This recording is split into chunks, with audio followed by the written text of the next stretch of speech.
Alright, so I'm going to make a quick video on running the rear door antennas for the passive entry push button start wire harness that I make. So the first thing to do is to get this panel off the door.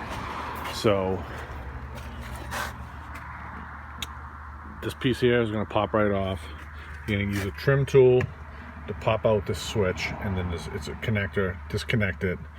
Behind here there's a little door here. This is going to pop out, and you're going to use a Phillips head screwdriver to unscrew this, and then this panel, if you pry it from this side, that whole piece will pop out as well.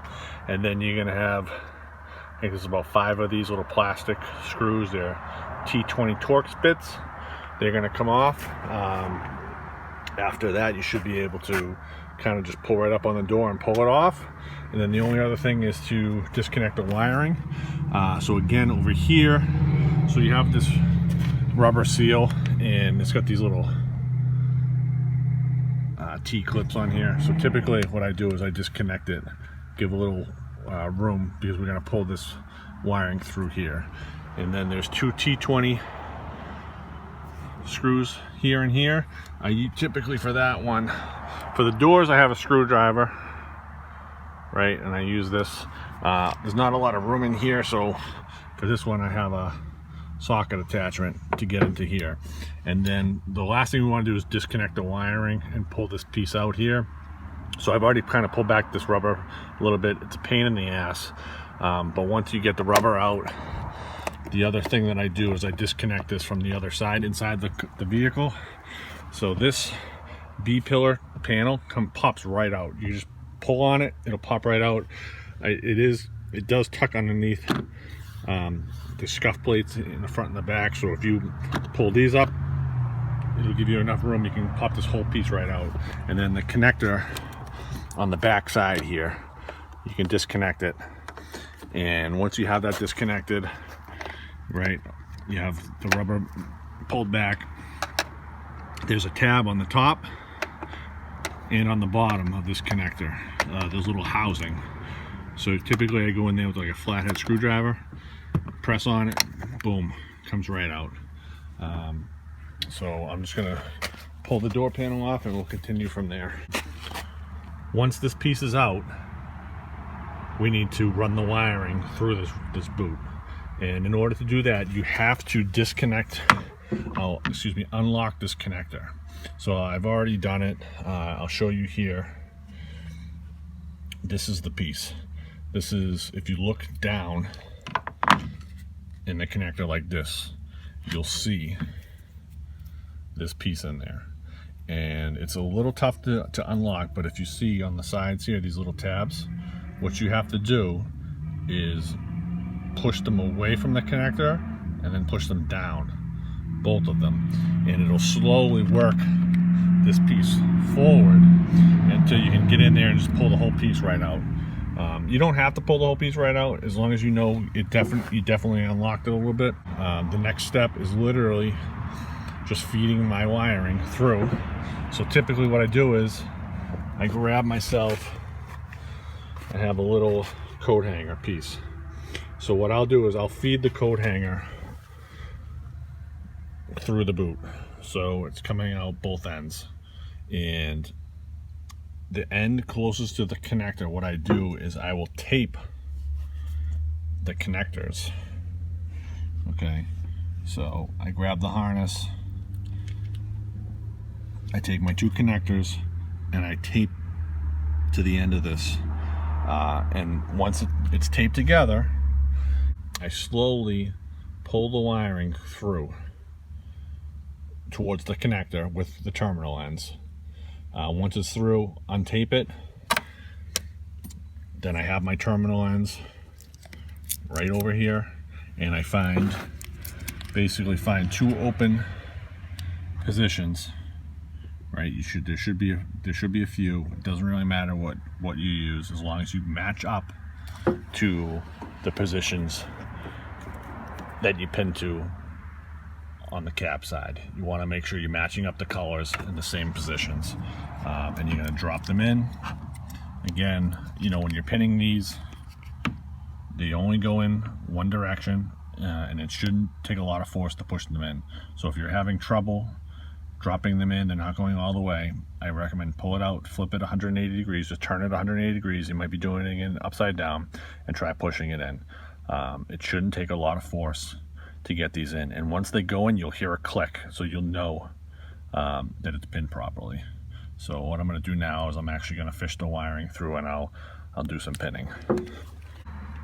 So again, I'm just going to run the coat hanger through the boot. So here it is. I got it coming out both ends.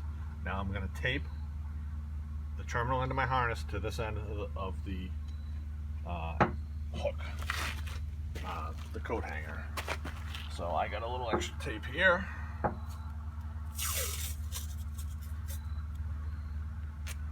Just grab a piece.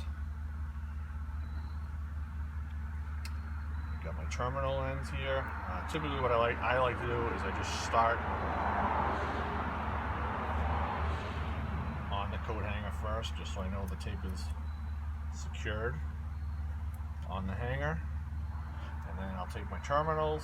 Alright, so now I have it, and typically you only have 2 wires. I have 4 wires because I have a custom build on my truck where I have passenger entry in the back door, so I'm running the wires to that door in as well.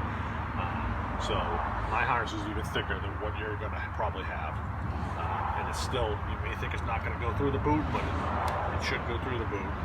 Just take your time with it, right? So slowly just start feeding it through, and here you go. I'm already through it. Now I'm just going to take the tape off, and just, you want to be very careful. You do not want to break these terminals, because then you're screwed. I mean, you're gonna have to contact me, and I'll definitely do what I can to help you out, but you don't want to break the terminals.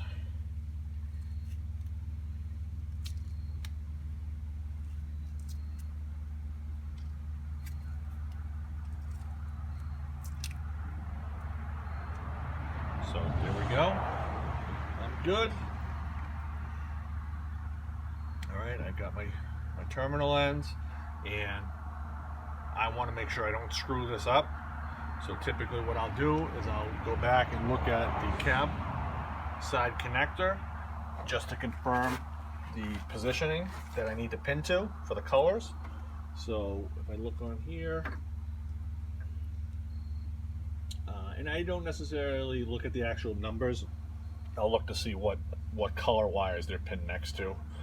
It's the numbering is there, but it's kind of hard to see. So like I can tell you right now, my purple wire, right? So I have my purple wire here, is pinned next to this black grounding wire, which is right on the end here. So I know my purple wire is going to go right next to it. And like I said, you might be able to hear this, but I'm going to try to, I'll show you, I'll do it incorrectly first. I try to insert this, and I don't get very far. It's not going in. So I know I'm putting it in wrong. So if I just turn it 180 degrees, I mean, hopefully you're not trying to put them in sideways. It's already going in, and let's see if we can might be able to hear it click on the camera. I'm not sure. So that just clicked for me. So that one is in. So now I just got to do the other 3. And that's in. And once I have them pinned in, I typically kind of just pull back on this a little bit, get rid of some of the excess slack. You can see, you can barely even tell I put some extra wires in there. Looks pretty factory. And then while I have this out, I'll put this rubber boot back on, because this is can kind of be a little pain in the butt. So you want to get it around this white piece.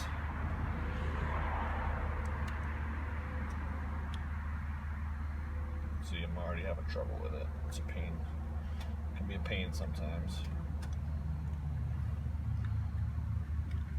And then kind of just push on it, make sure it looks good.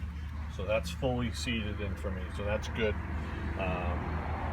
I can, if I want to now, I can put this all right back together. your white piece here is going to go back in. So